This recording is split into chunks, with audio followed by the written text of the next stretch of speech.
आज की हमारी क्लास का विषय है मुगल काल या मुगल राजवंश। ठीक है, मुगल राजवंश के अंतर्गत दो भागों में विभाजित करेंगे हम। एक को तो मुगल काल और एक को उत्तर मुगल काल या प्रवर्ती मुगल। जैसे हम गुप्त काल में चर्चा कर रहे थे ना कि गुप्त काल और प्रवर्ती गुप्त या उत्तर गुप्त, ठीक है। तो वैसे यहां पर मुगल राजवंश सामान्य तौर पर हम करेंगे इसकी चर्चा 1526 से 1707 तक। लेकिन मुगल राजवंश कब से कब तक है? 1526 से 1857 तक। ठीक है, क्योंकि वास्तविक अर्थों में औरंगजेब की मृत्यु के बाद मुगल सत्ता मृत प्राय हो जाती है, केवल नाम मात्र के जो प्रवर्ती शासक हैं। तो फिर भी हम चर्चा तो उनके संदर्भ में भी चर्चा करनी है या की है चर्चा। तो मुगल राजवंश सीधा काल पूछे तब कितना है? 1526 से 1857। और अभी फिलहाल हमारी चर्चा का विषय रहेगा 1526 से 1707, अर्थात पानीपत के युद्ध के माध्यम से जब भारत में ब्रिटिश सत्ता की स्थापना होती है, वहां से लेकर बाबर से लेकर औरंगजेब की मृत्यु तक। ठीक है, तो पहला हमारे पास जो शासक है उसकी चर्चा करें तो वो है बाबर। ठीक है, बाबर के संदर्भ में भारत में सत्ता 1526 में होती है, लेकिन उसके जीवन परिचय के संदर्भ में कि वो कहां से आया, तो कहां का शासक था, कब उसका जन्म हुआ, ये सब चीजें भी हमें ज्ञात करनी है। और इन चीजों के संदर्भ में जब देखें तो देखो बाबर का जीवन बड़ा एक प्रकार से संघर्षमय कह सकते हैं, और हमारे लिए प्रेरणा का स्रोत इस रूप में कह सकते हैं कि निरंतर संघर्ष में रहते हुए भी उसने पढ़ना लिखना नहीं छोड़ा था। मतलब कितनी भी विकट परिस्थितियां रहो चाहे, वो कविताएं भी लिखता था, अपनी आत्मकथा भी लिखी है, अलग अलग कई शैलियों का तो वो खुद जन्मदाता है, अलग लिपि का आविष्कार उसने खुद किया है, मुबयान शैली का जन्मदाता है। तो कहने का तात्पर्य न केवल एक कुशल योद्धा था बल्कि वो एक विद्वान भी था। ठीक है, तो उसके जीवन से कुछ ना कुछ इस रूप में हमारे लिए उसके संघर्ष से कुछ प्रेरणा मिलेगी। तो पहले बाबर की हम सामान्य परिचय की बात करें तो बाबर शब्द का अर्थ होगा शेर। क्योंकि हम जब आगे चर्चा करेंगे तो प्रत्येक मुगल बादशाह के शाब्दिक अर्थ की चर्चा करना भी ठीक रहेगा हमारे लिए कि भाई इनका शाब्दिक अर्थ क्या है नाम का। तो बाबर शब्द का अर्थ होगा शेर। अब बाबर का जन्म, देखो बाबर के जन्म की तारीख सन तो आपको याद करनी है। तारीख इसलिए याद रह जाएगी कि बाबर का जन्म, अकबर का राज्याभिषेक, मान सिंह का राज्याभिषेक, शाहजहां का राज्याभिषेक, बहादुरपुर का युद्ध, इनकी तारीख एक ही है। अब आप ये कहोगे साहब ना तो हमें बहादुरपुर के युद्ध की तारीख पता है, ना शाहजहां का राज्याभिषेक उसका पता है, ना अकबर का राज्याभिषेक हुआ उसका पता है, ना मान सिंह के राज्याभिषेक की तारीख का पता है, पर आपको वैलेंटाइन डे का पता है। भाई सबको पता है, इसका मतलब बाबर का जन्म 14 फरवरी 1483 को फरगना मध्य एशिया के ट्रांस ओक्शियाना क्षेत्र की एक रियासत थी। ठीक है, तो फरगना में हुआ था। तो बाबर का पैतृक राज्य कौन सा था? फरगना। तो फरगना में फरवरी में 14 फरवरी को 1483 में इसका जन्म हुआ था। ठीक है, पिता का नाम पिता उमर शेख मिर्जा, पिता का नाम उमर शेख मिर्जा। अब देखो आप ये कहोगे साहब भारत से बाहर का शासक है, आया है, माता का नाम याद करें या नहीं करें? इसलिए याद करना है कि बाबर ने अपने मातृ पक्ष को प्रधानता दी है, और प्रधानता दी इसका मतलब याद करना है। यहां तक कि आप चाहो तो इसकी दादी और नानी के भी नाम याद कर लो, क्योंकि मातृ पक्ष को बहुत तरजीह दी है इसने। और उस समय कोई ये कहता है कि साहब महिलाओं की स्थिति गौण थी या ये थी, यहां तो बाबर की तो पूरी स्थिति सुदृढ़ करने में उसकी नानी और दादी का ही योगदान रहता है। बाबर के पिता की मृत्यु तो 11 वर्ष की आयु में ही हो जाती है, तो शुरुआती दौर पर उनकी महत्वपूर्ण भूमिका रहती है। तो इसलिए बाबर की माता का नाम भी आपको ध्यान रखना चाहिए, क्योंकि मातृपक्ष को प्रधानता देता। अभी चर्चा करेंगे हम। ये जो नाम मुगल है, ये अभी हम चर्चा कर रहे हैं किस प्रकार से, कहां से। अब देखो, मातृपक्ष की ओर से पहले माता का नाम कुतलूग, कुतलूग निगार खानम, निगार खानम, ये माता का नाम है। ठीक है। पितृपक्ष की ओर से बाबर, पितृपक्ष की ओर से तुर्क नेता था तैमूर, तुर्क नेता तैमूर का 5वां वंशज था, 5वां वंशज था। आपने तैमूर का नाम सुना है निश्चित रूप से, जिसने 1398 में भारत पर आक्रमण किया था। तो तैमूर का आक्रमण नासिरुद्दीन महमूद के समय, महमूद शाह के समय जो आक्रमण हुआ था, तो वो तैमूर बड़ा खतरनाक आक्रमणकारी था। उसका वंशज है बाबर, 5वां। तो पितृपक्ष की ओर से 5वां वंशज किसका है? तैमूर का। मातृपक्ष की ओर से, मातृपक्ष की ओर से मंगोल नेता, मंगोल नेता चंगेज खां, चंगेज खां का 14वां वंशज, 14वां वंशज था।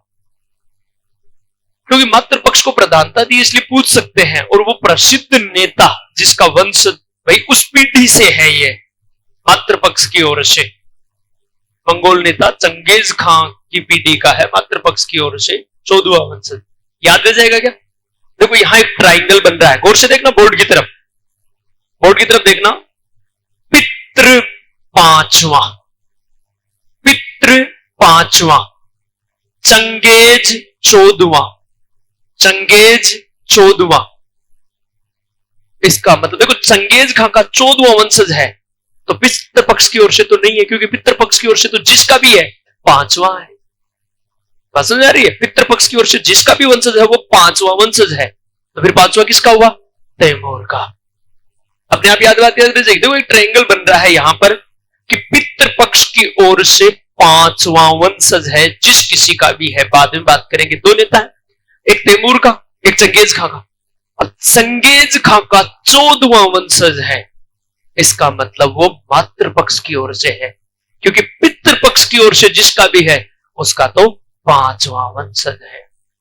मैं क्या कहना चाह रहा हूं, बात समझ में आ रही है शायद मेरे ख्याल से? तो याद रह जाएगी ये बात आपको। ये ट्राइंगल बन रहा है इस प्रकार से, तो आपके याद करने में ये समस्या नहीं रहेगी। क्लियर है? ठीक है। दोबारा, पितृ 5वां और चंगेज खां 14वां, तो पूरी ये बात पूरी की पूरी याद रह जाएगी। ठीक है, चलो आगे बढ़े। अच्छा, इन दोनों के बारे में जानते हो? मंगोल नेता चंगेज खां, आपने सल्तनत के संदर्भ में जब पढ़ा होगा कि चंगेज खां ने इल्तुतमिश के समय भारत की सीमा पर आ चुका था। ठीक है, 1221 में। याद रह जाएगा, 1 यानी 12 उल्टा 12, 1221, तो याद रखने में भी आया था। लेकिन इल्तुतमिश ने बड़ी कूटनीति से जलालुद्दीन मांगबरनी को शरण नहीं देकर उसे भारत से बाहर भेज दिया और दिल्ली सल्तनत को बचा लिया, क्योंकि इसे कहा जाता खुदा का कहर, ईश्वर का अभिशाप। तो जिसे ईश्वर का अभिशाप कहा जाता, खुदा का कहर कहा जाता, उसका वंशज था ये मातृपक्ष की ओर से बाबर। क्लियर है शायद? कोई दिक्कत नहीं यहां तक? अब देखो, बात करें हम। बाबर के पिता उमर शेख मिर्जा की मृत्यु हो चुकी थी 1483 में। ठीक है, तो हाँ 1483 में मृत्यु हो चुकी, सॉरी 1194 में, सॉरी 1483 में तो इसका जन्म हुआ है। 11 वर्ष की आयु में 1494 में मृत्यु हो चुकी थी। तो मृत्यु होने के बाद 11 वर्ष की आयु में, 11 वर्ष की आयु में 1494 में। तो देखो 83 में जन्म हुआ था, तो 83 में 11 जोड़े तो कितने हो जाएंगे? 94। ठीक है, 1194 में वो फरगना का शासक बना था। तो पैतृक राज्य फरगना है, आगे हम बदलते जाएंगे राज्य के संदर्भ में। पैतृक राज्य है वो फरगना है इसका, ये बात ध्यान रखनी है। ठीक है, अब शासक कब बना है? 1494 में। शासक बनने के बाद बाबर प्रारंभ से ही महत्वाकांक्षी था। तो 11 वर्ष की आयु में गिंडीमान शासक बना है, फिर भी महत्वाकांक्षी है। और वो अपने पूर्वजों की पैतृक राजधानी, तैमूर की राजधानी थी समरकंद, और वो समरकंद पर अधिकार करना चाहता है। क्योंकि समरकंद और तैमूर के बारे में उसने अपनी दादी और नानी से कहानियां सुनी थी, तो वो ये चाहता था कि हमारे पूर्वजों की उस राजधानी पर मेरा अधिकार हो। तो उसके लिए उसने प्रयास 5 किए, 3 बार उसे सफलता मिली। प्रयास कब कब किए आपको याद करने की जरूरत नहीं है, सफलता कब कब मिली वो याद करनी है। 3। तो उसने कब कब जीता उसमें आपको याद करना है। समरकंद को जीता, तो समरकंद को 3 बार जीता है वो। पहली बात, उनके पूर्वजों की पैतृक राजधानी या तैमूर की राजधानी कौन सी थी? समरकंद। जबकि उसकी उस समय पैतृक राज्य कौन सा है? फरगना। ये बात ध्यान रखना है।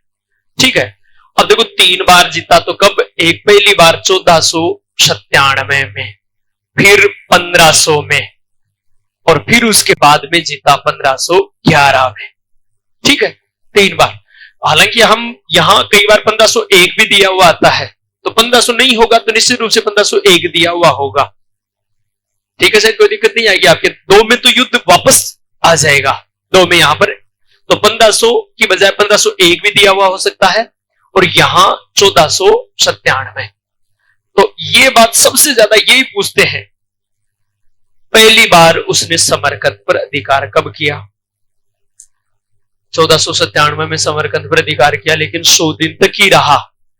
100 दिन बाद देखो, 100 दिन इधर क्या हुआ कि जो ही उसने समरकंद पर अधिकार किया, फरगना उसके हाथों से निकल गया, और फरगना की तरफ गया तो समरकंद भी उसके हाथों से निकल गया, और यायावर कहीं का भी शासक नहीं है। इसका मतलब 0 से शुरुआत करता है। देखो बाबर के जीवन की एक विशेषता ये देखो कि बिल्कुल एकदम से इस प्रकार का रहकर भी, और वो फिर संघर्ष। बाबर खुद कहता है अपनी आत्मकथा में कि 11 वर्ष की आयु के बाद मैंने कभी भी रमजान का त्योहार एक स्थान पर नहीं मनाया। एक स्थान पर रहबा को मौका भी नहीं मिलो गया मन। जीवन में कभी भी ये त्योहार, जो यानी इस्लामिक त्योहार, कोई बड़ा जो त्योहार रमजान का, शायद रमजान का नाम लेता है वो, तो रमजान का त्योहार मैंने कभी एक स्थान पर नहीं मनाया। तो इसका मतलब उसका जीवन इस प्रकार से घुमक्कड़, एक प्रकार से जैसे तैसे करके फरगना को वापस जीतता है, अपनी स्थिति मजबूत करता है, फिर वो वापस फरगना को जीतता है 1500 समरकंद को जीतता है दूसरी बार।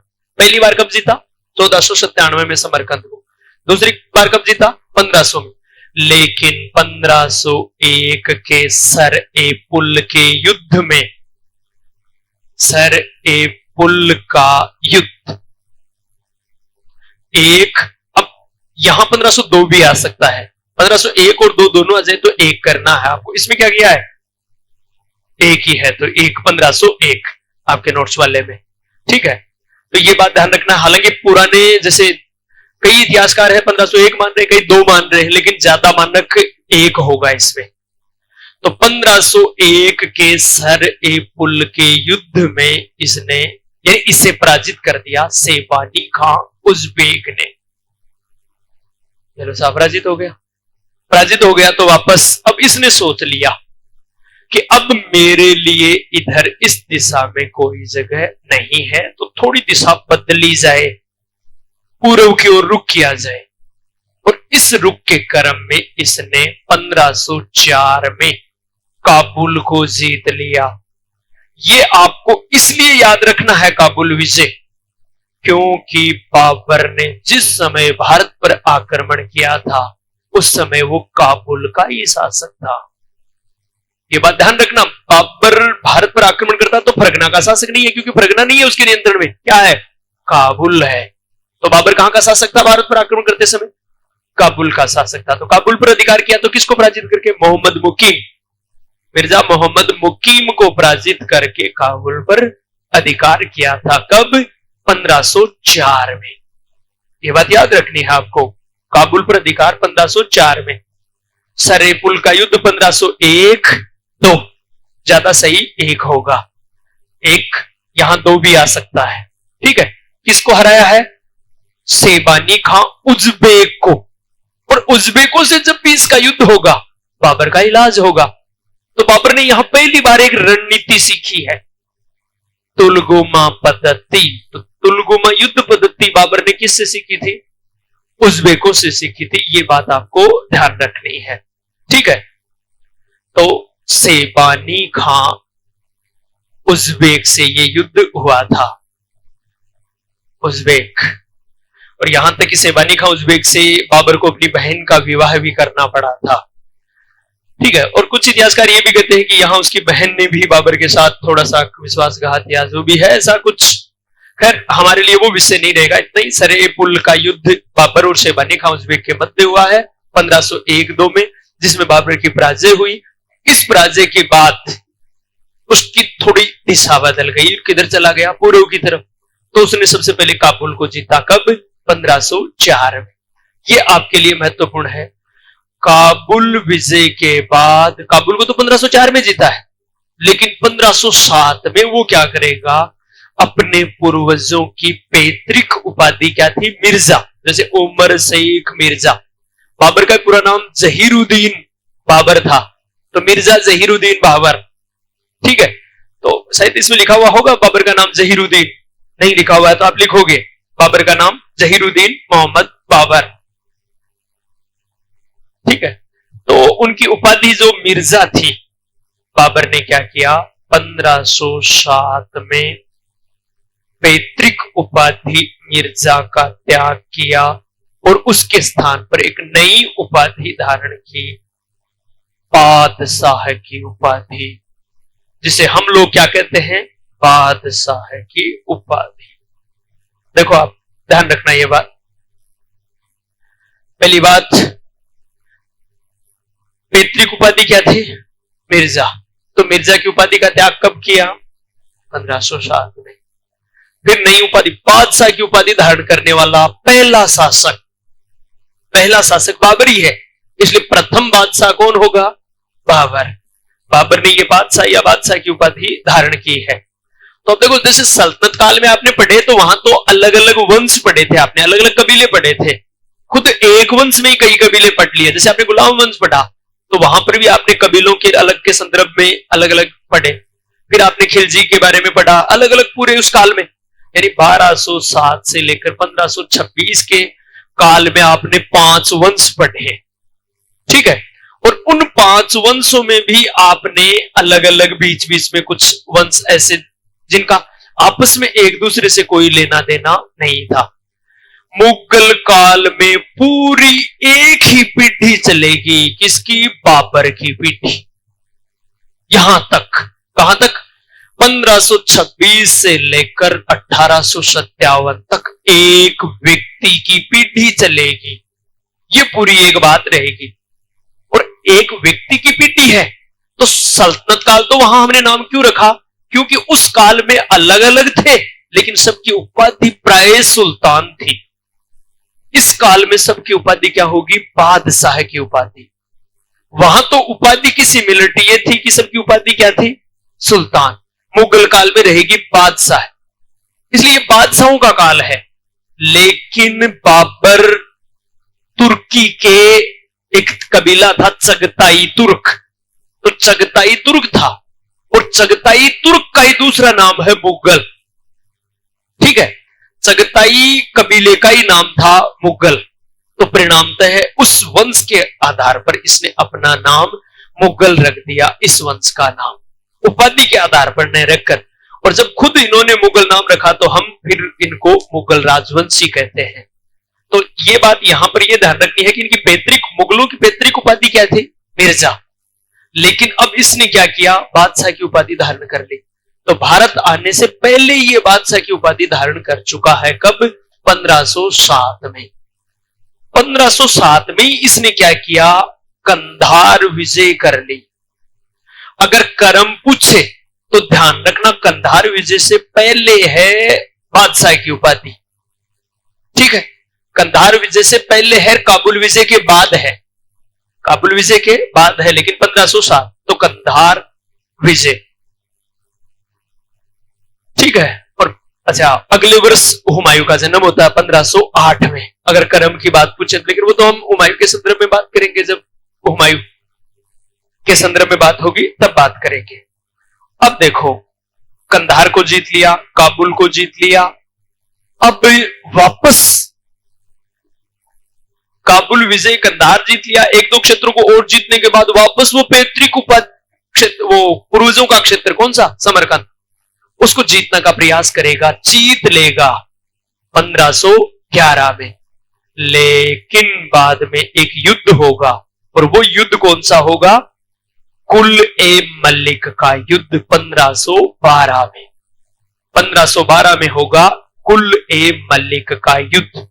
ये तो देखो, सर ए पुल 1 2, कुल ए मलिक 11 12, ताकि याद रह जाए आपको। हालांकि ये 12 में है, कुल ए मलिक 11 में अधिकार किया, 12 में युद्ध है। ये किन से, उज्बेकों से। कुल ए मलिक, अब की बार है अब्दुल्ला उज्बेक। पहले तो था सेबानी खां उज्बेक, अब है अब्दुल्ला उज्बेक। फिर हार जाएगा, हार जाएगा तो फिर ये सोचेगा अब कल सोगन खा ली भाई, अब इधर नहीं आएंगे और पूर्व की तरफ जाएंगे। और अब की बार इसे पता था कि एक ऐसा क्षेत्र है जहां पर उसके पूर्वज पहले आ चुके हैं, बड़ी मात्रा में धन लूट कर ले जा चुके हैं। जना बिन आपा लाद्या सुना, और भारत का रुख हो गया, उस बाबर का रुख हो गया किधर, भारत की तरफ। तो अब हमारा बिंदु रहेगा बाबर का भारत अभियान, या भारत विजय, या भारत पर आक्रमण। तो देखो, भारत अभियान के संदर्भ में चर्चा करें उससे पहले एक बार पुनः सुन लो।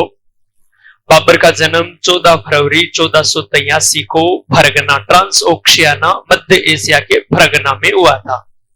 पिता का नाम उमर शेख मिर्जा, माता का नाम कुतलू निगार खानम। पितृपक्ष की ओर से तैमूर का 5वां वंशज था, और मातृपक्ष की ओर से मंगोल नेता चंगेज खां का 14वां वंशज था।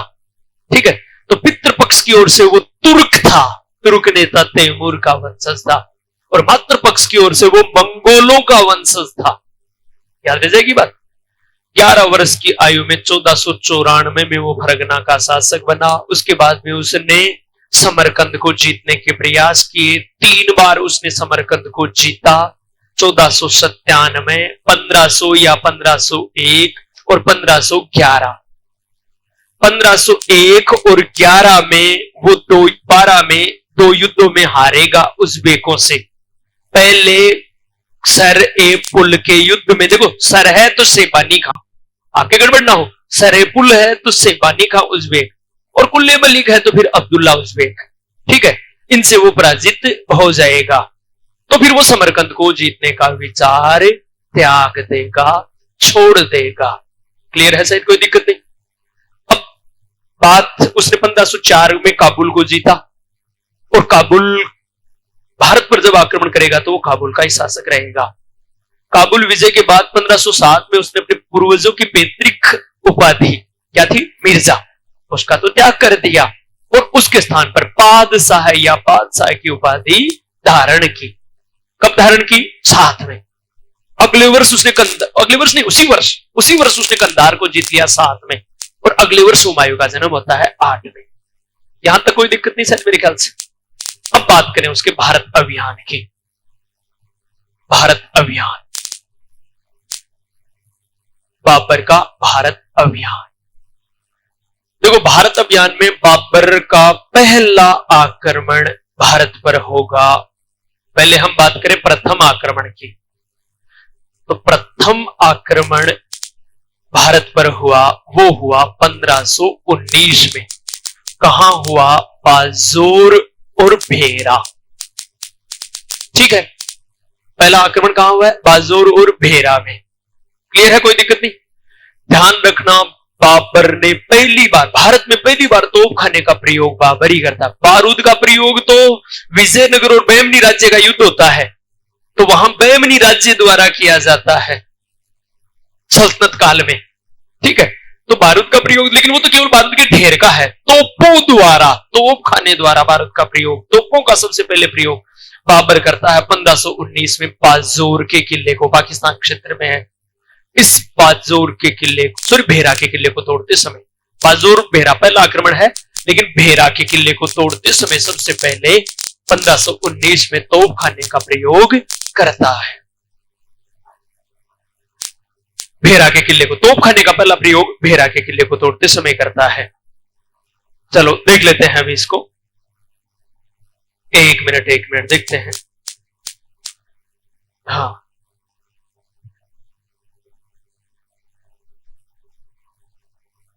चलो इसको बाजोर भेरा ये थोड़ा सा क्लियर करना पड़ेगा। तोपखाने का प्रयोग, इन दोनों में से ही बात यह है यहां पर कि इन पर आक्रमण करता है तभी वो तोपखाने का प्रयोग करता है। पहला तोपखाने का प्रयोग। अब देखो, अब यहां आपको याद क्या करना है, एक अलग बात, ये 1519 बाबर का भारत पर प्रथम आक्रमण है, ये बताया फरिश्ता ने। फरिश्ता की पुस्तक कौन सी है? तारीख ए फरिश्ता। अबुल फजल ने अलग सन बताई है। अबुल फजल के अनुसार बाबर का भारत पर प्रथम आक्रमण 1505 में ही हो चुका था, ये अबुल फजल का मानना है। तो ध्यान रखना, अबुल फजल के अनुसार बाबर का भारत पर पहला आक्रमण पूछे तब तो 1505 में। जैसे हम जजिया कर की बात करते हैं ना, कि जजिया कर अकबर ने कब हटाया, तो बदायूनी के अनुसार अलग डेट होती है, ठीक है, और अबुल फजल के अनुसार अलग डेट है। तो वैसे ही यहां पर आपको ध्यान ये रखना है कि बाबर का भारत पर प्रथम आक्रमण अबुल फजल के अनुसार तो कब है? 1505। ये तो है अबुल फजल के अनुसार, ठीक है, ये है फरिश्ता के अनुसार। लेकिन आधुनिक इतिहासकार फरिश्ता वाले मत को ही, फरिश्ता ने जो तिथि बताई है उसी को सर्वमान्य मानते हैं। ठीक है, तो अगर आपसे फरिश्ता या अबुल फजल किसी का भी नाम नहीं दिया, सीधा पूछा कि आक्रमण कब किया, तो आपका उत्तर क्या होगा? 1519। कहां किया? तो बाजोर और भेरा में। ठीक है, ये बात ध्यान रखनी है। तो ये अबुल फजल के अनुसार तो 1505 में बाजोर और भेरा पर ही, और फरिश्ता के अनुसार ये आक्रमण 1519 में बाजोर और भेरा पर। लेकिन सही अब कौन सा माना गया है? फरिश्ता वाला मत सही माना है। ये तो बात रही प्रथम आक्रमण की। क्लियर है? शायद कोई दिक्कत नहीं। आपको मुख्यतः है प्रथम आक्रमण 1519 याद रखना है, लेकिन भाई दो भी पूछ ले अबुल फजल के अनुसार तो 1505। ठीक है, शायद कोई दिक्कत नहीं। ये बात रहेगी उसके प्रथम आक्रमण की। अब क्रमशः देखो 5 आक्रमण होंगे, तो ये तो पहला है। दूसरा आक्रमण होगा उसका खैबर दर्रे से होकर पेशावर पर। द्वितीय आक्रमण 1519-20 में, और कहां होगा? पेशावर पर। फिर उसके बाद में तीसरा आक्रमण, और तृतीय आक्रमण होगा उसका बाबर का सियालकोट पर 1520 में। 1520 में सियालकोट। और चौथा आक्रमण 1524 में होगा, और कहां? लाहौर में, लाहौर पंजाब। ठीक है, और 5वां आक्रमण यानी पानीपत का युद्ध। तो पानीपत का प्रथम युद्ध बाबर का भारत पर 5वां आक्रमण था।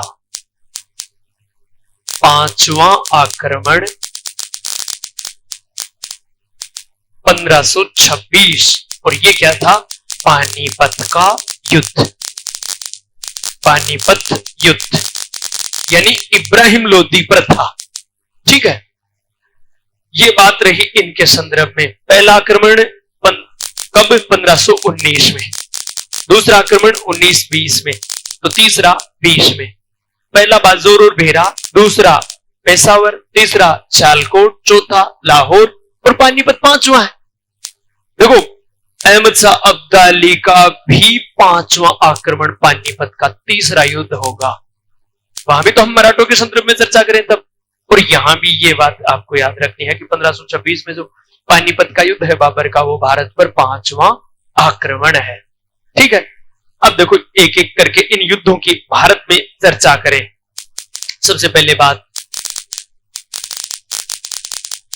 पानीपत युद्ध, इनकी एग्जैक्ट डेट याद रखनी है आपको इन युद्धों की, क्योंकि बाकायदा डेट स्पष्ट है इनकी, तो इन डेटों में कोई संदेह नहीं है, इसलिए आपको ये एग्जैक्ट डेट भी याद रखनी है। तो पानीपत के युद्ध की डेट है, इसको बोलेंगे हम पानीपत का प्रथम युद्ध। ठीक है, पानीपत का प्रथम युद्ध। तो पानीपत का प्रथम युद्ध कब है? 21 अप्रैल 1526।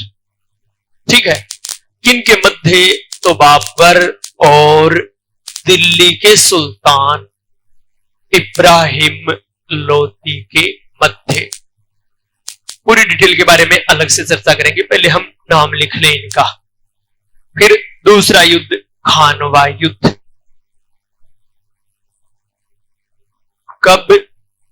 यह हो जाएगा 17 मार्च 1527, बाबर और राणा सांगा के मध्य।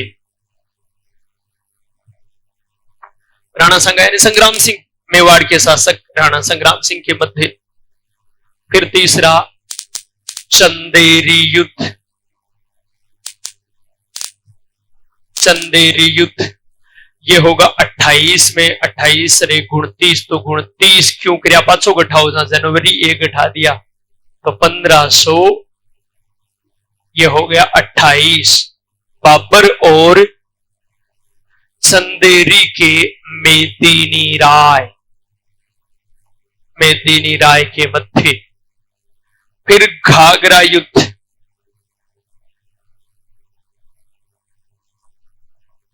घाघरा युद्ध अभी इसके बारे में चर्चा करेंगे हम।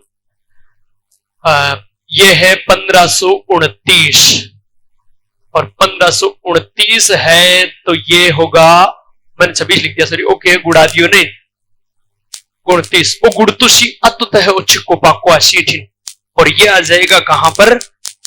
तारीख में बदलेंगे तब आ जाएगा ये, और तारीख में बदलेंगे तब ये आ जाएगा 6।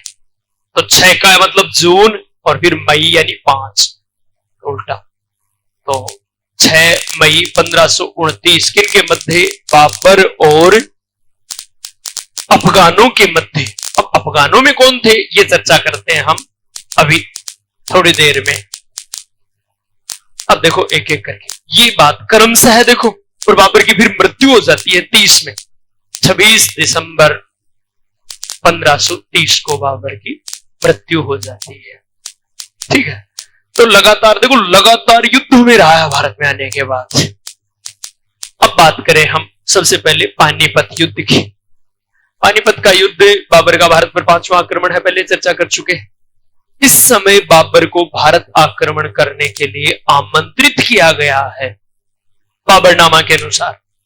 तो वो आमंत्रित करने वाले व्यक्ति कौन थे? आपको याद रखना, एक पंजाब का सूबेदार दौलत खान लोधी, ठीक है, एक इब्राहिम लोधी का चाचा आलम खान लोधी, ये दो तो थे स्पष्टतः, लेकिन बाबरनामा के अनुसार एक तीसरा व्यक्ति और था, वो था राणा सांगा।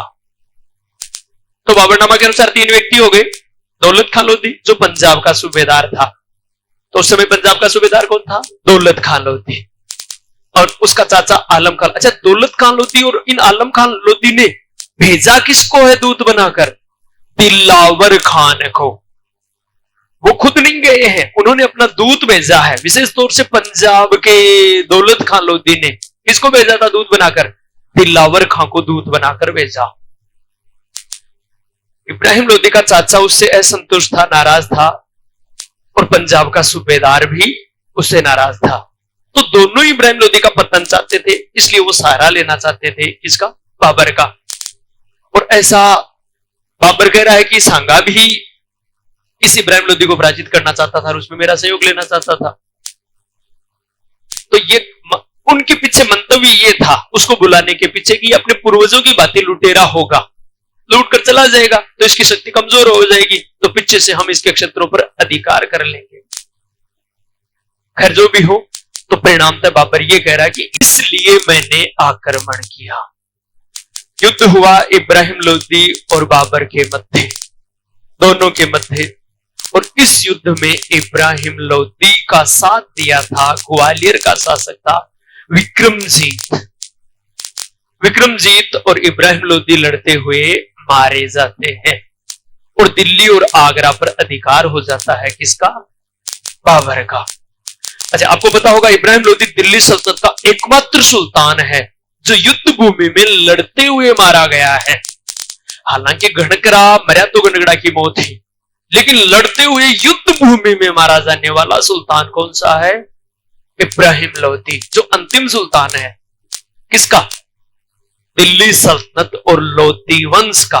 तो इसका मतलब बाबर की इस विजय के साथ भारत में दिल्ली सल्तनत और लोदी वंश का पतन हो गया।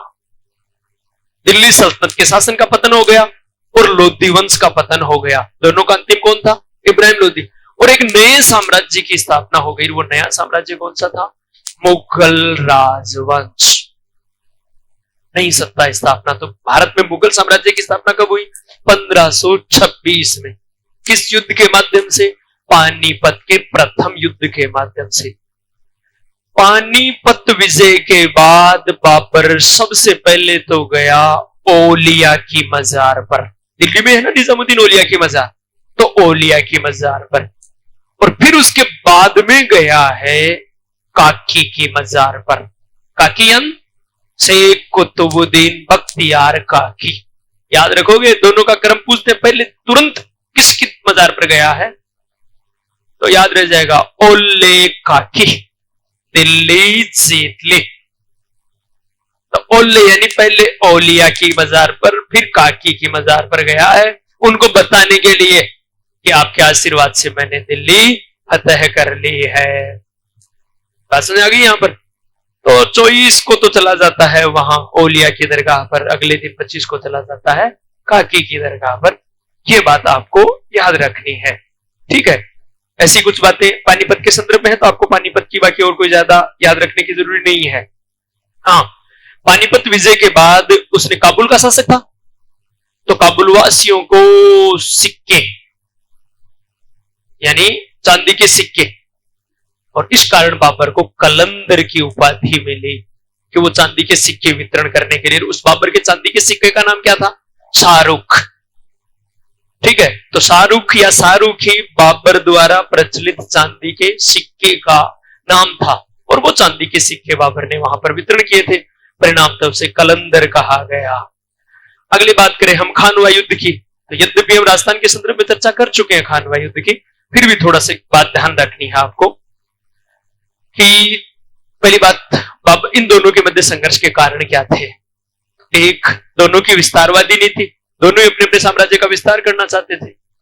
फिर बाबर के भारत में ठहरने का निश्चय, क्योंकि इतने दिन ये माना जाता था कि ये लुटेरा है, लूट कर चला जाएगा, लेकिन उसने ऐसा नहीं किया, तो उसके भारत में ठहरने का निश्चय।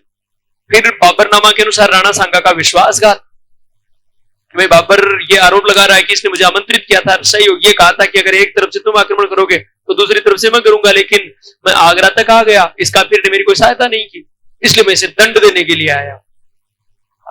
हालांकि विद्वान इस बात से सहमत नहीं है कि सांगा ने आमंत्रित किया होगा, क्योंकि इब्राहिम लोदी को पहले सांगा 2 बार पराजित कर चुका था।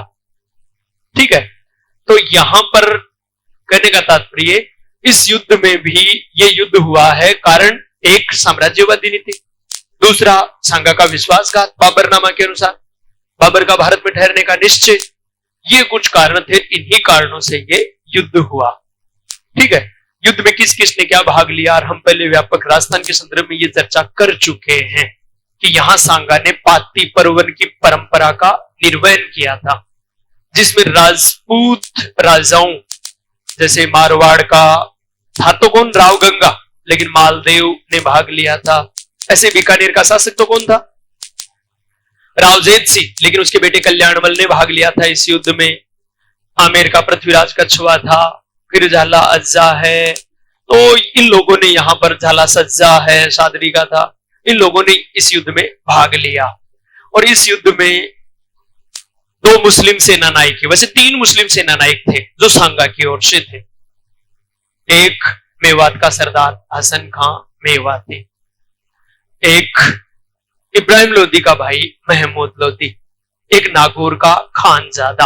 हालांकि नागौर का खानजादा विश्वासघात करके अलग हो जाता है, विश्वासघात करता है, लेकिन ये 2 व्यक्ति तो थे जिनमें से एक तो मारा गया है। कौन? हसन खां मेवाती।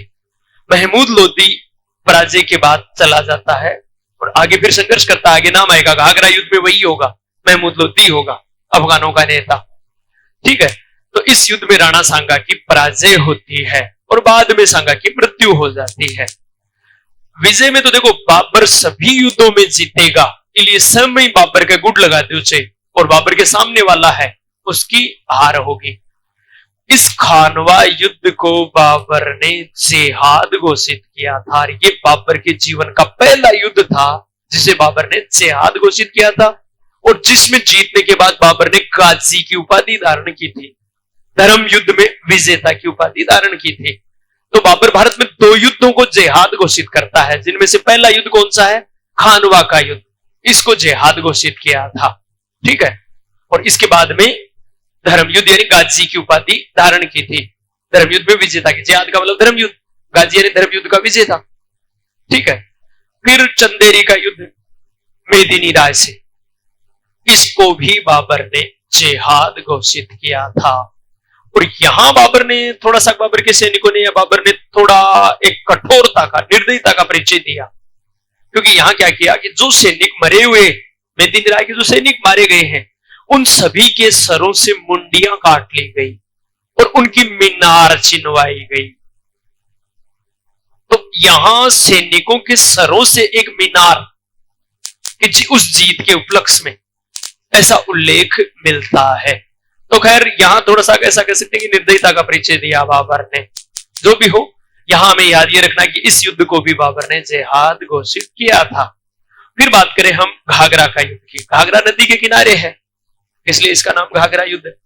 ये मध्यकाल का पहला युद्ध है जो जल और थल दोनों में लड़ा गया है, क्योंकि नदी में भी है, नावों से भी लड़ा गया है, तो ये स्थल में भी लड़ा गया है। मध्यकाल का प्रथम युद्ध है जो जल व थल दोनों में लड़ा गया है। ठीक है, इस युद्ध में अफगानों का नेतृत्व है एक तो इब्राहिम लोदी का भाई महमूद लोदी, प्लस बंगाल का शासक नुसरत शाह है। नुसरत शाह है, तो बाबर के समय बंगाल का शासक कौन था? नुसरत शाह। ये बात याद रखना। बाबर अपनी आत्मकथा में भारत के 2 हिंदू राजाओं और 5 मुस्लिम राजाओं का उल्लेख करता है, तो उसमें बंगाल का नुसरत खां भी शामिल है। ठीक है, तो आगे चर्चा करेंगे किन किन का उल्लेख करता है। तो महमूद लोदी और नुसरत शाह है, प्लस शेर शाह है, शेर खां। शेर खां यानी शेरशाह। शेरशाह कैसे बना, शेर खां कैसे बना, वास्तविक नाम क्या था, ये अभी हम शेरशाह पढ़ेंगे तब चर्चा करेंगे।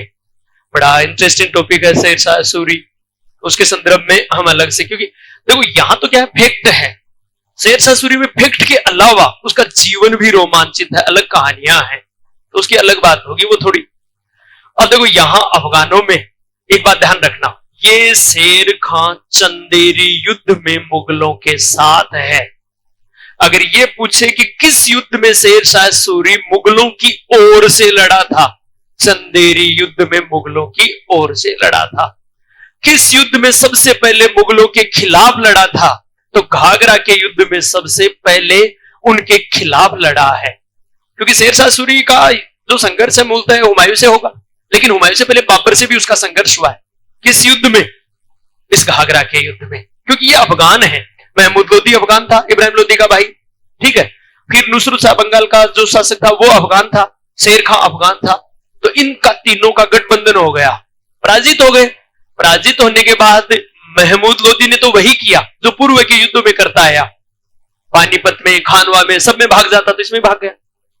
तो यहां पर आगे फिर आएगा इसका। अब आलथानी और भागर पूर्व गई कोई नहीं है बाद में, अभी तक ये पलाई नहीं कर रहा है, बच गया। नुसरत शाह ने बाबर की अधीनता स्वीकार कर ली, इन लोगों ने, ठीक है। अच्छा, इस चंदेरी युद्ध के दौरान हुमायूं, सॉरी, इसने बाबर ने इस शेर खां के व्यक्तित्व को परख लिया था, तो अपने बेटे हुमायूं को यह सलाह दी थी कि इस चालाक अफगान से सावधान रहना, पर वो भी सलाह पर गौर को नहीं करियो। अपन कई बार देखो अपन लग गए कि बड़ा बुजुर्ग जगह अपन ये चलत में ही खिंचा, उस बात का परिणाम आगे चलकर भोगना पड़ा उसे। इसका मतलब बाबर ने उसे क्यों कही थी वो बात, उसके समझ में जब भारत छोड़कर गया तब आई ये बात। तो खैर उस बात को तो हम आगे चर्चा करेंगे उस संदर्भ में। यहां ये ध्यान रखना, ये घाघरा का युद्ध बाबर के जीवन का अंतिम युद्ध और बाबर की अंतिम विजय है। विजय तो विजय के साथ ही मरा है वो। बाबर भारत में प्राय कोई युद्ध नहीं हारा, हालांकि हम कहने के लिए एक छोटी सी झड़प को युद्ध बोलते हैं, बयाना युद्ध को, कि बयाना युद्ध में बाबर के सैनिकों की हार हुई थी, लेकिन वो तो पार्ट था खानवा युद्ध का, इसलिए हम उसे अलग से युद्ध डिफाइन नहीं करेंगे। तो यहां बाबर की विजय हुई और बाद में बाबर की मृत्यु हो जाती है। कब? 26 दिसंबर 1530 को, ठीक है। 26 दिसंबर 1530 को बाबर की मृत्यु हुई। और मृत्यु के संदर्भ में आपको जो बातें कुछ ध्यान रखनी है, बाबर की मृत्यु हुई 26 दिसंबर 1526 को, 30 को, सॉरी, अब ये बीच में गड़बड़ी इसलिए कि बीच में दूसरा विषय आ गया ना, तो मुस्कुराने की वजह आई तो वो साथ में गड़बड़ भी कर दी उसने। खैर दोबारा सुनो, बाबर की मृत्यु 26 दिसंबर 1530 को आगरा में मृत्यु हुई थी। अब मृत्यु के बाद की बात करें उससे पहले बता दूं, हुमायूं की मृत्यु 26 जनवरी को, अकबर की मृत्यु 26 अक्टूबर को। इसका मतलब आगे जो भी बादशाह आएगा वो 26 तारीख को चिंतित होगा, हर 26 को गड्यापा न सरक लिया। क्योंकि देखो बाबर की मृत्यु 26 दिसंबर, हुमायूं की मृत्यु 26 जनवरी, अकबर की मृत्यु 26 अक्टूबर। हाँ, अकबर आप 25 अक्टूबर भी पढ़ोगे, रात्रि, मध्य रात्रि को मृत्यु हुई थी। कई तो कहीं 2-1 मिनट बाकी ही, कहीं कहीं उगी। तो इसका मतलब 25 और 26 अक्टूबर दोनों आता है अकबर वाले में। यहां इसका सीधा है 26 दिसंबर 1530 को आगरा में मृत्यु हुई। बाबर को पहले आगरा में नूर अफगान बाग में दफनाया गया तत्काल तो, लेकिन बाद में आगे चलकर शेर शाह सूरी के काल में उसकी बेगम ने उसे काबुल में, जहां उसने अपना खुद का पहले ही स्थान तय कर रखा था, वहां पर काबुल में दफनाया गया। तो बाबर को 2 बार दफनाया गया है। क्यों दफनाया गया है शायद मैं बता चुका हूं, पहले आपको एक बार पुनः बता दूं। बाबर को 2 बार इसलिए दफनाया गया, बाबर अपनी आत्मकथा में भारत की 3 चीजों से बहुत भयभीत रहता है, बताता है। गर्मी, लू और आंधी, तीनों एक दूसरे से जुड़ी हुई है। तो वो ये कहता है कि मुझे गर्मी, लू और आंधी बड़ी परेशान करती है। और मरने के बाद देखो इस्लाम में एक मान्यता है, व्यक्ति की मृत्यु हो जाती है तो उसकी रूह है, आत्मा कब्र में रहेगी। कब तक? कयामत तक। और कयामत का दिन कब आता है? जब सृष्टि का विनाश होगा, सब कुछ समाप्त होगा, सब एक साथ समाप्त होंगे, वो दिन कयामत का दिन होगा। तो कयामत के दिन तक सभी की रूहें, आज तक जितने भी अनुयायियों की मृत्यु हुई है उनकी सबकी रूहें कब्र में दफन है। और जिस दिन कयामत होगी उस दिन सभी रूहें एक साथ खड़ी होंगी और वो एक पिन पॉइंट पर मिलेंगी, और जहां मिलेंगी उनके फिर पाप और पुण्य का तोलने का काम जिब्राइल नाम का एक देवदूत करेगा, और फिर वो दोज़ख या जन्नत में जाएंगे। ऐसी मान्यता है। तो बाबर कह रहा कयामत का दिन तो क्या पता कब आएगा, तब तक मेरी रूह तो इस तावड़ा बिल्कुल पलस जैसी, भाई तावड़े में परेशान हो जाएगी। पलस को मतलब आपने जगह कई है ना, ये जो भी फावड़ा आदि इन पर लगाते हैं तो लकड़ी को पहले गर्म करते हैं और उस गर्म करने को पलसाना बोलते हैं, ठीक है। तो खैर मेरी आत्मा है वो इस प्रकार से ऐसे परेशान हो जाएगी, दिक्कत होगी, तो मैं तो काबुल के ठंडे प्रदेश में रहना चाहूंगा। देखो शेर शाह इस मामले में कितना लिबरल था। शेर शाह ने बाबर की बेगम को इस बात की अनुमति दे दी कि आप अपने पति की जो अस्थियां हैं उनको निकालकर वहां दफना सकते हो। तो परिणामतः है शेर शाह के काल में उसकी बेगम ने, नाम तो क्या है मुझे पता नहीं है, पर हाँ, तो मुबारक बेगम ने उसको वहां पर दफना दिया। कहां पर? काबुल में। तो 2 बार दफनाया गया है बाबर को, ये बात ध्यान रखनी है। ठीक है, शायद कोई दिक्कत नहीं। अब हम बात करें बाबर की साहित्यिक रचनाओं या विशेष तौर से बाबरनामा के संदर्भ में बात करें। अब बाबरनामा या तुज़्ज़क़ ए बाबरी, तुज़्ज़क़ ए बाबरी, वैसे तो आप इसके बारे में पढ़ोगे साहित्य में, स्रोतों में, ठीक है। तो साहित्य के संदर्भ में निश्चित रूप से चर्चा की भी है, आगे फिर कर सकते हैं। तो साहित्य के संदर्भ में पहले बाबरनामा तुर्की भाषा में, तो मध्यकाल यानी एक प्रकार से यह कह सकते हैं कि मुगल काल की प्रथम ऐतिहासिक रचना कह सकते हैं इसको। मुगल काल में केवल 2 ही बादशाह हैं जिन्होंने अपनी आत्मकथा लिखी है। तो पहला बादशाह तो कौन हो गया? बाबर। दूसरा कौन है? जहांगीर। दिल्ली सल्तनत काल में तो केवल एक ही बात सुल्तान होता है जो अपनी आत्मकथा लिखता है, फिरोज तुगलक, फिरोज शाह तुगलक, ठीक है। मुगल काल में 2 बादशाह हैं जो अपनी आत्मकथा लिखते हैं। कौन कौन से? बाबर और जहांगीर। जहांगीर पूरी नहीं लिखता है, जहांगीर वाली को 2 व्यक्ति और पूरा करते हैं, मोहम्मद हाथी और मोहतमिंद खां, ठीक है। और ये बाबर की लिखी हुई है, और बाबर की ये तुर्की भाषा में है। ये बात ध्यान रखना, क्योंकि हम मुगल काल की राजभाषा क्या रहेगी? फारसी, लेकिन बाबरनामा किस भाषा में है? तुर्की भाषा में। ये बात ध्यान रखना। इस बाबरनामा में भारत की सामाजिक, धार्मिक, जलवायु संबंधी यानी भौगोलिक दशा सबका विवरण मिलता है, और बहुत बड़े रोचक और अच्छे अंदाज में किया बाबर ने इन चीजों का वर्णन, ठीक है। अब इसके अनुवाद की बात करें हम बाबरनामा की। पहली बात देखो, लेखक बाबर है, बाबर की आत्मकथा है, ये तो बताने की जरूरत ही नहीं है आपको। अब देखो इसके अनुवाद में सबसे पहले तो खुद बाबर के समय ही अनुवाद कर दिया एक व्यक्ति ने।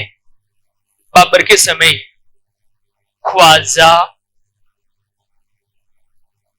जेतुद्दीन, ख्वाजा जेतुद्दीन, जेतुद्दीन का दूसरा नाम था शेख जैन वफाई। जेतुद्दीन ख्वाजा का ही दूसरा नाम था शेख जैन वफाई, इसी का दूसरा नाम था। तो दोनों में से कौन सा ही नाम आ सकता है? ख्वाजा जेतुद्दीन भी नाम आ सकता है, तो शेख जैन वफाई भी नाम आ सकता है, ठीक है। एक बात, ये बाबर के समय में किया, ये बाबर का, अच्छा इसने केवल और केवल एक पक्ष का ही वर्णन किया है। कौन से का अनुवाद किया है इसने? केवल हिंदुस्तान संबंधी भाग है। बाबर भारत आने से पहले के का जो वर्णन है वो इसने नहीं किया। भारत से संबंधित भाग है उसी का अनुवाद किया इसने। किसने? जैन वफाई या जेतुद्दीन ने बाबर के समय में इसका अनुवाद किया है। और ये था बाबर का सद्र उस सुदूर धर्म विभाग का प्रमुख, ठीक है। धर्म और दान विभाग का प्रमुख या धर्म विभाग का प्रमुख। तो बाबर का सद्र उस सुदूर था ख्वाजा जेतुद्दीन।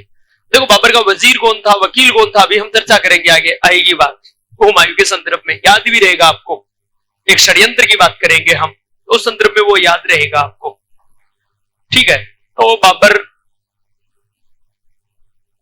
तो सबसे पहले बाबर के समय, फिर उसके बाद में हुमायूं के समय 2 व्यक्तियों ने, पायंद खां और जैन खां ने, पायंद व जैन खां ने, इन दोनों ने इसका अनुवाद किया है, ठीक है। आपको मोस्टली ये हुमायूं के संदर्भ में याद रख लो, ज्यादा ठीक है। अकबर के समय जो अनुवाद करेगा वो करेगा रहीम, और वो सर्वश्रेष्ठ अनुवाद है। अकबर के समय रहीम, और रहीम वाला सर्वश्रेष्ठ अनुवाद है अब्दुर रहीम खान खाना। ठीक है, ये बात ध्यान रखनी है। तो फिलहाल आपको ये ध्यान रखना है एक बार, हुमायूं के समय पायंद खां और जैन खां ने, अकबर के समय किसने किया है? रहीम ने। और कुछ अलग, ये शायद इनकी संयुक्त कृति हो सकती है, ऐसा जो भी हो, अलग अलग संयुक्त, हमें इस बात में नहीं जाना है। दोनों ने अनुवाद किया है हुमायूं के समय। और अगर ये बात भी ध्यान रखना, अगर आपके जेतुद्दीन ऑप्शन में नहीं है, क्योंकि ये प्राय ऑप्शन में नहीं आता है, क्योंकि इसने केवल भारतीय वर्णन ही किया है, तो अगर ये आए कि बाबरनामा का सर्वप्रथम फारसी अनुवाद किसने किया, तो वहां पायंद खां आएगा, सर्वप्रथम वहां पायंद खां आएगा। अगर ख्वाजा जेतुद्दीन ऑप्शन में नहीं है तो, और अब तक यही हुआ है, ये बात भी ध्यान रखना है, क्योंकि अभी तक जेतुद्दीन या जैन वफाई का नाम नहीं आया है। आ जाए तब की बात है, तब ये ध्यान रखना है। अकबर के समय रहीम ने किया है, और ये सबसे प्रसिद्ध अनुवाद है इसका। फिर शाहजहां के समय, और शाहजहां के समय अनुवाद किया है, वो बता रहा हूं मैं आपको, अब्बू तालिब तुरबाती ने। शाहजहां के समय अब्बू तालिब तुरबाती, तालिब तुरबाती ने, ठीक है, ये शाहजहां के समय। अब बात करें अंग्रेजी अनुवाद की, तो अंग्रेजी अनुवाद दो प्रकार का अनुवाद होगा, एक तो फारसी से अंग्रेजी अनुवाद, एक तुर्की से अंग्रेजी अनुवाद। तो सबसे पहले इसका हुआ फारसी से अंग्रेजी अनुवाद, और वो अंग्रेजी अनुवाद किसने किया इसका? लेडन एवं अर्स्किन ने। कब? 1826 में। तो सर्वप्रथम बाबरनामा का अंग्रेजी अनुवाद किया लेडन व अर्स्किन ने, लेकिन इन्होंने किया फारसी से अंग्रेजी अनुवाद। तो मूल किसमें? तुर्की में। तो मूल तुर्की से फिर अंग्रेजी में अनुवाद किया मिसेज बेवरीज ने। बेवरीज एंड बेवरीज कर सकते हो आप, चार्ल्स बेवरीज और उसकी पत्नी मिसेज बेवरीज ने, इन्होंने इसका। तो देखो, ये सर्वश्रेष्ठ माना जाता है। दोबारा एक बार सुनो, इसको ऐसे सुनना है, इसको याद ऐसे करना है। बाबरनामा का सर्वप्रथम अंग्रेजी अनुवाद किसने किया? लेडन एवं अर्स्किन ने। बाबरनामा का सर्वप्रथम तुर्की से फारसी में अनुवाद, तुर्की से अंग्रेजी में अनुवाद किसने किया? तो बेवरीज ने। ठीक है, फिर इसका फ्रेंच भाषा में भी अनुवाद हुआ है, और फ्रेंच में अनुवाद किसने किया? फ्रांसीसी में कोटेल के द्वारा 1871 में, कोटेले। ठीक है, पेवेट कोटेल। और बाकी आपको ज्यादा हर इसका फ्रेंच वाला पूछेंगे भी नहीं, फिर भी याद रख सकते हो, कोटेले या कोटेल नामक व्यक्ति ने इसका फ्रेंच भाषा में अनुवाद किया था।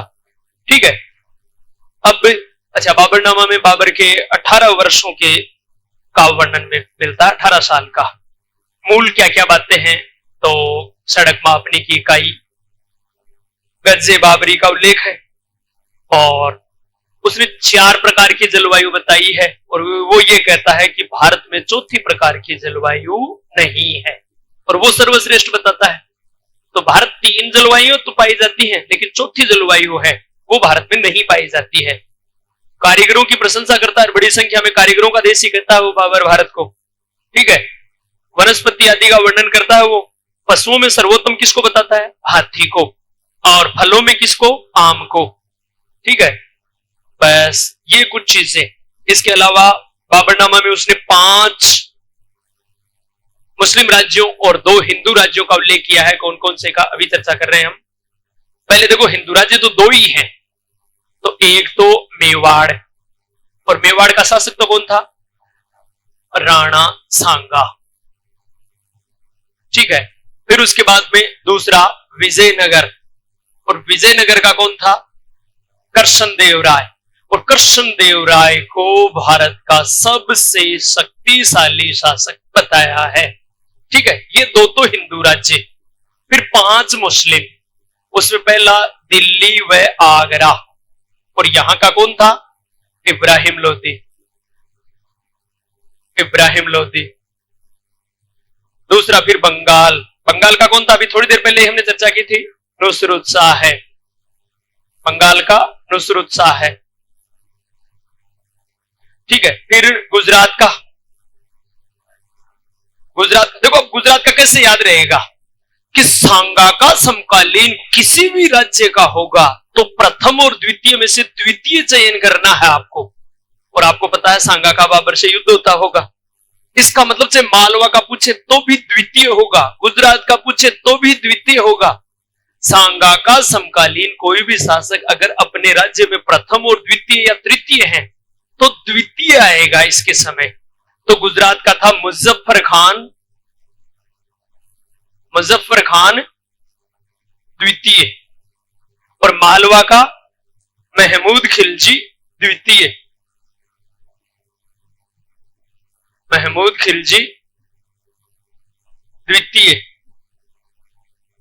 और फिर बहमनी राज्य का, बहमनी का था कलीमुल्ला शाह, जो बहमनी राज्य का अंतिम शासक भी रहता है, क्योंकि संयुक्त बहमनी फिर बहमनी विभाजन हो जाता है ना, बहमनी का, बहमनी राज्य का फिर विभाजन हो जाता है, तो कलीमुल्ला शाह है।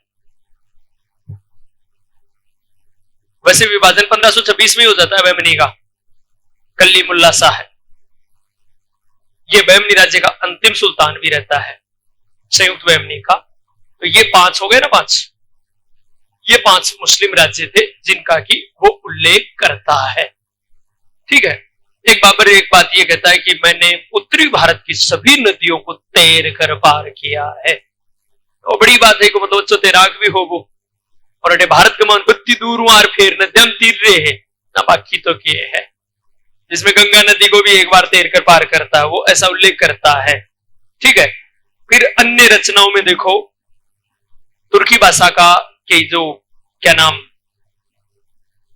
तुर्की काव्य में एक नई विधा थी और उस नई विधा का जन्मदाता ही माना जाता है, और तुर्की काव्यों का एक संकलन किया उसने दीवान नाम से, तुर्की कविताओं का, गीतों का संकलन किया जो क्या कहलाया, दीवान।